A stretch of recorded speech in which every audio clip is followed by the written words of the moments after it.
नमस्ते दोस्तों। चलिए आज हम लोग जानने की कोशिश करते हैं कि लार्ज कैप क्या होता है, मिड कैप क्या होता है, स्मॉल कैप क्या होता है और मल्टी कैप क्या होता है। पहले तो हम लोग जानने की कोशिश करते हैं कि मार्केट कैपिटलाइजेशन क्या होता है। मतलब कैप मतलब कैपिटलाइजेशन। तो यहाँ पे मार्केट कैपिटलाइजेशन मतलब शेयर प्राइस।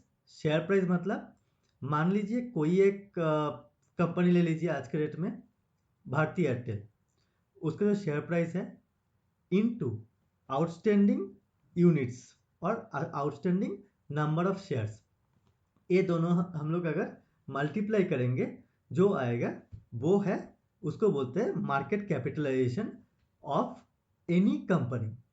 ठीक है ना, कोई एक कंपनी का वो है मार्केट कैपिटलाइजेशन। तो अभी थोड़ा सा हम लोग समझने की कोशिश करते हैं कि तो फिर लार्ज कैप किसको बोलते हैं। तो सेबी ने जो कुछ दिन पहले जो कैटेगराइजेशन किया था उसके हिसाब से अगर हम लोग टॉप 100 कंपनीज को हम लोग बोलेंगे लार्ज कैप। ठीक है, तो जो 101st company to 250th company जो है उसको वो हम लोग बोलेंगे मिड कैप। 251st कंपनी से लेके जो नीचे के जो कंपनी है उनको बोलेंगे हम लोग स्मॉल कैप। तो कुछ दिन पहले सेबी ने एक सर्कुलर निकाला था, उसके हिसाब से जो मल्टी कैप का जो रूल है उसको सेबी ने बोला था कि 25% should be in large cap, 25% should be in mid cap and 25% should be in small cap. मैं कुछ दिन पहले एक वीडियो में बोला था कि मेरा ऑब्जर्वेशन ये है कि सिंपल लोग ज़्यादा पैसा बनाते हैं। तो मेरा बोलने का मतलब ये था कि देखिए, अगर आप पैसा बनाना चाहते हैं सिंपल वे में भी आप बहुत अच्छा पैसा बना सकते हैं। देखिए, किसी का भी जो अल्टीमेट गोल है वो ऑप्टिमाइजेशन नहीं है या फिर मैक्सिमाइजेशन नहीं है। उसको क्या है कि हम लोग कैसे रिस्क एडजस्टेड जो रिटर्न है उसको हम लोग मैनेज कर सके। इसका मतलब क्या है, देखिए क्या होता है कि एकदम सिंपल तरीके से समझते हैं कि आप जैसे अगर आप अपना इन्वेस्टमेंट, आपके पास अगर मंथली 1000 रुपीज़ आप सेव कर सकते हैं तो 1000 रुपीज़ का आप SIP स्टार्ट कर सकते हैं। मैं ट्रेडिंग के खिलाफ नहीं हूँ, इवन मैं खुद ट्रेडिंग करता हूँ। तो मैं क्या बोलूँगा कि आप ट्रेडिंग सीखिए, सीख के प्रैक्टिस कीजिए और उसके बाद थोड़ा करके कीजिए। बट आपका जो गोल्स है, गोल्स का जो मनी है तो वो डायरेक्टली ट्रेडिंग से लगाने से पहले आप कुछ दिन उसको प्रैक्टिस कीजिए, उसको अच्छे से समझिए और उसके बाद कीजिए। और सिंपल वे आप क्या कर सकते हैं, आप SIP स्टार्ट कर सकते हैं। ठीक है, दूसरा चीज़ क्या होता है, देखिए SIP मतलब इसमें क्या होता है कि बहुत सारा एसेट क्लास रहता है। Asset class like equity, gold, real estate. ठीक है, तो मे बी बॉन्ड। तो उसमें से अगर आप देखेंगे, मैं मेरा जो एसेट एलोकेशन का एक वीडियो बनाया था उसमें मैंने लास्ट 10 ईयर्स का एक डेटा दिया था, एक रिसर्च रिपोर्ट मैंने आपको एक्सप्लेन करके दिया था। उसमें क्या था कि कोई भी एक single asset class continuously perform नहीं करते हैं, वो ऐसे साइक्लिक ऑर्डर पे वो परफॉर्म करते हैं। और वो डिपेंड करता है कि नेचर ऑफ एवेन्यू के ऊपर। ठीक है, तो वो जो टेक्निकलिटी है वो थोड़ा आपका इन्वेस्टमेंट एडवाइजर के साथ बात कीजिए, वो आपको आपका रिस्क प्रोफाइल, आपका कैश फ्लो के हिसाब से वो मैनेज कर देगा। जैसे कि मान लीजिए कि आपको कोई एक गोल है और रिक्वायरमेंट है नेक्स्ट 3 इयर्स के अंदर, तो वो एग्रेसिवली शायद इक्विटी में ना पार्टिसिपेट करके वो nature of your overall asset allocation देख के वो शायद आपको बैलेंस फंड या फिर डेट फंड या फिर कुछ अलग तरीके से उसका आपका एसेट एलोकेशन कर सकते हैं। तो और एक चीज़ है दोस्तों, मुझे एक थोड़ा सा आप लोगों से फीडबैक चाहिए कि आपको जो मैं ये जो हर एक कॉन्सेप्ट को जो मैं धीरे धीरे समझाता हूँ, आपको ये फॉर्मेट पसंद है या फिर आपको टू द पॉइंट अगर मैं समझाऊँ वो पसंद है। देखिए, टू द पॉइंट मैं समझा सकता हूँ, but only the thing is मैं ऐसे पसंद करता हूँ कि थोड़ा सा हर एक कॉन्सेप्ट के अंदर घुस के आपको अच्छे से समझाऊँ। और अगर आपको कुछ समझ में नहीं आता है, मुझे कमेंट बॉक्स में लिखिए, मैं उसको आपको समझाऊंगा और या फिर आपको उसके ऊपर एक वीडियो बना दूंगा। ठीक है, चलिए कंप्यूटर स्क्रीन पे चलते हैं। तो दोस्तों, यहाँ पे आप देख सकते हैं कि मैं आ गया हूँ Mirae asset large cap fund. So ये इस टाइम पे मेरा one of the favourite fund है। तो यहाँ पे अगर हम लोग देखेंगे तो ये जो फंड है उसका लास्ट 6 मंथ का जो रिटर्न है वो है 18.50%, 18%। लास्ट 5 साल का जो एवरेज है वो है 10.25%। 7 साल का जो एवरेज है 7 ईयर्स का CAGR है 15.18%। 10 ईयर्स का एवरेज है 11.71%। तो इस फंड में अगर हम लोग अंदर जाएंगे तो इस फंड में क्या है, देखिए ये जो फंड है वो फिनेंशियल में इन्वेस्ट किया है, एनर्जी में इन्वेस्ट किया है, टेक्नोलॉजी में इन्वेस्ट किया है, FMCG में, ठीक है, ऑटोमोबाइल में इन्वेस्ट किया है, हेल्थ केयर में इन्वेस्ट किया है। तो ये जो ये है सेक्टोरियल, कौन कौन सा सेक्टर में वो ये फंड इन्वेस्ट किया है। ठीक है ना, ये कुछ इंटरेस्टिंग स्टैटिस्टिक्स है। जो मीन है, ये मीन रिटर्न है लास्ट 3 ईयर्स का। देन स्टैंडर्ड डिविएशन 20.96 है, स्टैंडर्ड डिविएशन हाई है। ऑब्वियसली ये इक्विटी फंड है तो स्टैंडर्ड डिविएशन हाई है। ये शार्प रेशियो है। Sharpe ratio talks about risk adjusted potential upside. Sortino ratio talks about कि डाउनसाइड मीन्स कितना downside adjusted potential upside. Beta talks about correlation with index. तो यहाँ पे मेरा इंडेक्स कौन सा है, S&P BSE 100 TRI, ये इंडेक्स है। Alpha talks about on top of benchmark, that means ये index what is the extra performance. तो अगर हम लोग अभी देखेंगे तो इस फंड का क्या एसेट एलोकेशन है, देखिए रिलायंस इंडस्ट्रीज 11.68% एसेट एलोकेशन है रिलायंस इंडस्ट्रीज में।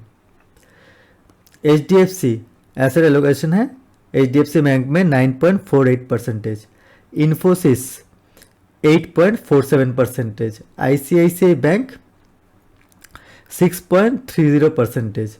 TCS 3.98%।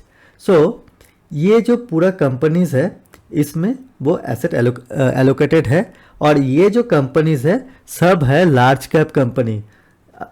ये इंडियन इकोनॉमी का सबसे बड़ा बड़ा जो टॉप 100 कंपनीज में ये पिक किया है। तो ये आपका एलोकेशंस है। जैसे मारुति सुजुकी इंडिया, मारुति का गाड़ी तो आप यूज़ करते हैं। L and T Larsen Toubro यू जानते हैं। State Bank of India, then ITC, Ashok Leyland, HDFC Life Insurance, Max Financial Services, Dabur India. तो अभी हम लोग जानने की कोशिश करते हैं एक इंटरेस्टिंग चीज़। मैं क्यों बोलता हूँ SIP करना चाहिए, देखिए हम लोग इस कैलकुलेटर से समझते हैं। देखिए मान लीजिए आप आज से 10 साल पहले, ठीक है, 10,000 करके SIP किए थे इस फंड में 2019, दैट मीन्स सो आज से 10 साल मीन्स 2010, ठीक है, 2010 मे बी, हाँ। तो मान लीजिए आपका एक नीड है, आपका मे बी चाइल्ड का एजुकेशन। तो आपने क्या किया कि आपने अच्छा, मान लीजिए कि आपका एक नीड आ गया, वो एक नीड है आपका कि 10 साल के बाद आपका जो बच्चे का जो पढ़ाई है उसके लिए आपको पैसा पैसा जमा करना है। आपने क्या किया, 10,000 करके इस फंड में अगर आप 10 साल पहले इन्वेस्ट करते तो आपका इन्वेस्टमेंट कितना था इसमें, 12,10,000, और आपका रिटर्न कितना था, रिटर्न था आपका 23,84,107। ठीक है, आपका इसमें प्रॉफिट कितना था, 11,74,107। तो एब्सोल्यूट रिटर्न कितना है, 97%, ऑलमोस्ट पैसा आपका डबल हो जाता है 12% एनुअलाइज रिटर्न के हिसाब से। और क्योंकि इसमें जो इन्वेस्टमेंट है वो इंडिया का जो टॉप कंपनीज है उसमें है, तो आपका पैसा भी और बहुत सेफ्टी के हिसाब से वो सेफ है, क्योंकि इंडिया से एक दिन में ये जो कंपनीज है एक दिन में चला नहीं जाएगा। जैसे मान लीजिए रिलायंस इंडिया से, एक आपको क्या लगता है एक दिन में रिलायंस इंडिया से चला जाएगा? आपको क्या लगता है HDFC बैंक एक दिन में इंडिया से चला जाएगा? चलिए अभी हम लोग देखते हैं एक मिड कैप फंड, ये भी one of my favourite fund, Axis mid cap fund. तो अगेन मैं बोल रहा हूँ दोस्तों कि आप कोई भी फंड सिलेक्ट करने से पहले, ये मैं कोई एडवाइस नहीं दे रहा हूँ, क्योंकि ये फंड सिलेक्ट करने से पहले आपका इन्वेस्टमेंट एडवाइज़र के साथ आपको बात करना ज़रूरी है, क्योंकि आपका पोर्टफोलियो रिस्क प्रोफाइल के ऊपर फंड सिलेक्शन डिपेंड करेगा। ठीक है, बट मैं ये दिखा रहा हूँ बिकॉज ऑफ यहाँ पे मैं आपको एक्सप्लेन कर रहा हूँ कि ये फंड के अंदर कैसे किस टाइप का स्टॉक्स है। देखिए ये मिड कैप फंड है, तो अगर आप देखेंगे कि ये जो फंड है लास्ट 6 मंथ में 18.44% रिटर्न दिया है, और हम लोग जानते हैं कि लास्ट 2 साल में अब मिड कैप और स्मॉल कैप उतना अच्छा रिटर्न नहीं दिया था। बट आप अगर देखेंगे 7 इयर्स का एवरेज है 18.94, 19% एवरेज है इसका। तो अगर हम लोग देखेंगे इसका अंडरलाइन एसेट क्लास क्या है, एक इंटरेस्टिंग चीज़ देखिए, अल्फा देखिए 7.20 है इसका अल्फा। जैसे मैंने समझाया था अल्फा क्या होता है, अल्फा होता है ये जो बेंचमार्क है, ऑन टॉप ऑफ दैट कितना ये फंड ने मीन्स बेंचमार्क को बीट करके परफॉर्म किया है। स्टैंडर्ड डिविएशन 19.13 है स्टैंडर्ड डिविएशन। बीटा है 0.71, ये है बीटा। बीटा क्या है, correlation between this fund and ये जो आपका इंडेक्स है। और ये जो फंड है ये ब्लेंड कैटेगरी में आता है, और ये कैपिटलाइजेशन के हिसाब से मिड कैप फंड है। देखिए ये जो फंड है इसमें किस टाइप का कंपनीज है, IPCI लैबोरेटरीज। तो अगर हम लोग और एक चीज़ देखेंगे इसका सेक्टोरियल, तो केमिकल्स में है इसका अराउंड 14.61% है केमिकल पे। हेल्थ केयर पे है इसका 14.58% है हेल्थ केयर पे। देन फिनेंस में है इसका 12.63% है फिनेंस में। कंज्यूमर ड्यूरेबल में है 8.66%। तो ये है टोटल सेक्टोरियल एलोकेशन। तो ये सब कंपनी में ये फंड इन्वेस्ट किया है, like PI Industries, Voltas, then Cholamandalam, Mphasis. तो मोस्ट ऑफ द कंपनीज आपने सुने होंगे, like Bata, Avenue Supermart, DMart, तो इसमें इन्वेस्ट करते हैं। तो इसीलिए बोलता हूँ कि म्यूचुअल फंड तो अब डायरेक्ट स्टॉक में इन्वेस्ट करने से थोड़ा सा सेफर है, रिस्क डाइवर्सिफिकेशन हो जाता है, लेकिन वही है कि रिस्क एंड रिटर्न, तो वहाँ पे अगर आप कॉन्सेंट्रेटेड पोर्टफोलियो आप मतलब बिल्ड कर पाएंगे और उसको ट्रैक कर पाएंगे, ऑब्वियसली रिटर्न आपका ज़्यादा आएगा। यहाँ पे क्या है कि देखिए रिस्क टोटली डाइवर्सिफाइड है बिटवीन इतने कंपनीज में, और आपका फंड मैनेजर यहाँ पे मैनेज करते हैं, तो वन लेवल ऑफ उसका सेफ्टी हो जाता है यहाँ पे। ठीक है, तो चलिए हम लोग अभी समझने की कोशिश करते हैं कि ये जो मिड कैप फंड है, इस फंड में अगर आपने देखिए अगर आपने एक साल पहले एसआईपी किया होता तो 21.13% रिटर्न जनरेट होता, तो आपका जो इन्वेस्टमेंट है 1,20,000 होता, और जो सेलिंग वैल्यू है वो 1,33,000 होता, और प्रॉफिट आपका 13,000। तो हम लोग थोड़ा सा एक काम करते हैं, 2012 से लेते हैं। ठीक है, 2012 से अगर आप एसआईपी करते तो क्या होता इस फंड में।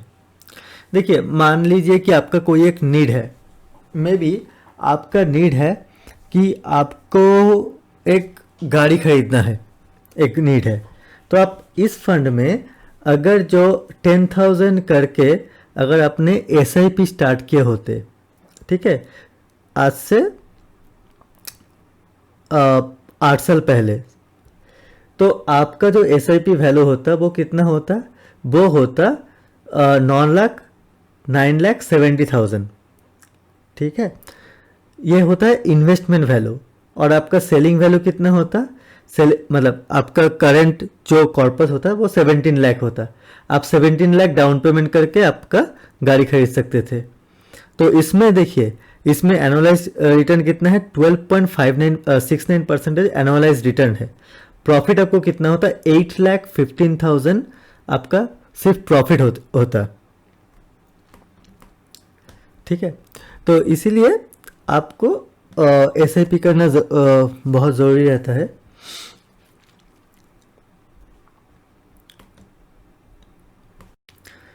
तो चलिए आज समझते हैं, ये है कोटक स्मॉल कैप। तो स्मॉल कैप मैंने जैसे आपको समझाया था कि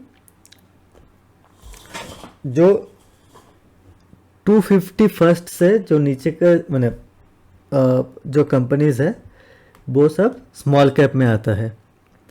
तो यहाँ पे हम लोग ये समझते हैं कि देखिए इसका रिटर्न लास्ट 3 मंथ का रिटर्न है 18.88, 6 मंथ का रिटर्न है 37.75, 1 ईयर का रिटर्न है 13। ये सब मैं जो बोल रहा हूँ वो एवरेज रिटर्न 13.49, और 7 ईयर्स का जो एवरेज रिटर्न है 17.40। तो मैं इसीलिए बोलता हूँ कि एसआईपी कीजिए।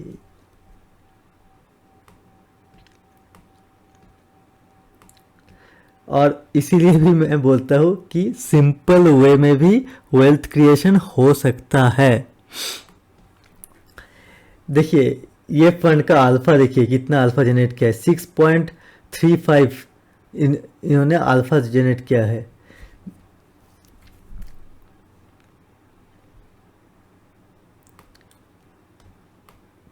ठीक है, तो ये जो फंड है देखिए केमिकल्स में इसका हाईएस्ट एक्सपोजर है आपका 15.93, ऑलमोस्ट 16% एक्सपोजर है केमिकल्स में। देन आपका एनर्जी में है 12.97, ऑलमोस्ट 13, 9.98 ऑलमोस्ट 10 है एफएमसीजी में। तो ऐसे करके इसका ओवरऑल एक्सपोजर्स है। नाउ आप अगर देखेंगे ग्राउंड लेवल पे underlying stock level exposure, then ये सब है अंडरलाइन स्टॉक लेवल एक्सपोजर।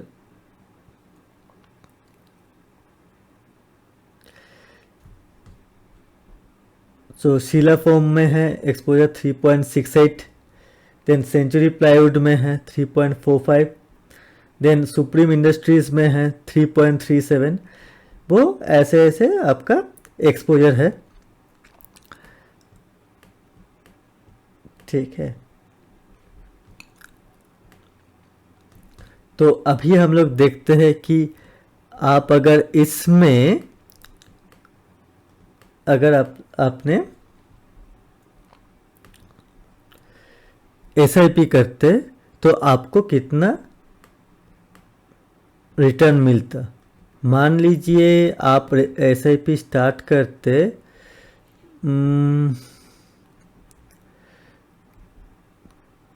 2012 से, ठीक है,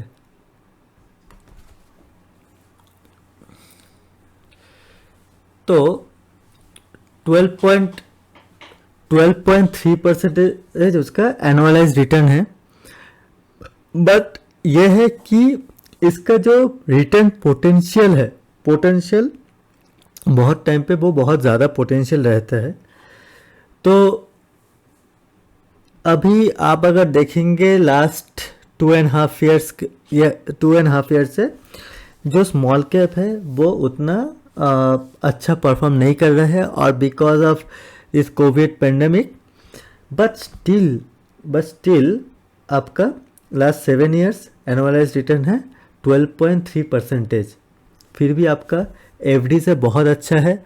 और इस टाइम पे आप अगर SIP कंटिन्यू कीजिए, जब इसका रैली आएगा स्मॉल कैप का, डेफिनेटली आपका अच्छा खासा आपका वेल्थ बन जाएगा। तो इन्वेस्टमेंट वैल्यू है आपका 9,70,000, और उसका जो कॉर्पस वैल्यू है 16,14,000, और ग्रॉस प्रॉफिट जो है 6,44,000। Hello friends, here in this channel I will bring videos on personal finance, corporate finance, taxation, analytics, and statistics. For this kind of content please subscribe to this channel and press the bell icon for the latest update. Please like the video if you liked it. Thank you. Here I am not giving any advice. I believe personal finance is very much personalized. Anyone should not give over-the-counter solution. Advice should happen based on factors like risk profile, current asset allocation, goals, need, cash flow, etc. Mutual funds are subject to underlying risk. Please read the offer documents carefully before investing.